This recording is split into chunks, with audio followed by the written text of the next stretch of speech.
আসাদুদ্দিন লাইরি হুজুর কি বলছে দেখুন।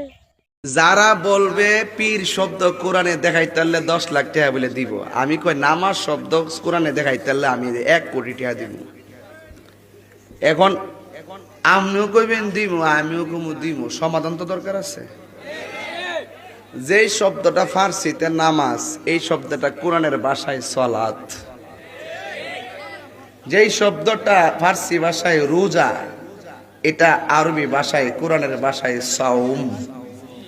যেটা ফার্সি ভাষায় পীর, এটা কোরআনের ভাষায় মুর্শিদ।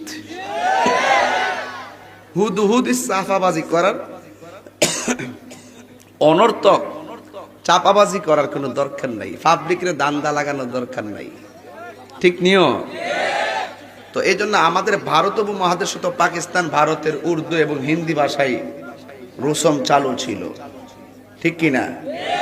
এই জন্য আর উর্দুতে এবং হিন্দিতে অনেক শব্দ আমাদের উর্দু শব্দে প্রচলিত আছে এই বাংলাদেশে। যেমন আমরা বলি পানি, কি বলি? আমি যদি কই পানি কইতে পাইলেন, আসলে পানিটা ওই যে ভারতের ভাষা, উর্দু ভাষা। মূলত বাংলা হইল জল। বাংলায় কি? জল। তো সবকিছু মিলিয়ে মুর্শিদের কথা কোরআনে আছে না নাই? আমার যেহেতু এই বিষয় দিচ্ছেন, আমি আপনাকে খুঁটিনাটি করে বুঝাইতে হবে। মুর্শিদের কথা কোরআনে আছে। মুর্শিদ শব্দের অর্থ হলো পথ প্রদর্শক। লাইক কমেন্ট শেয়ার মুর্শিদ অর্থ কি?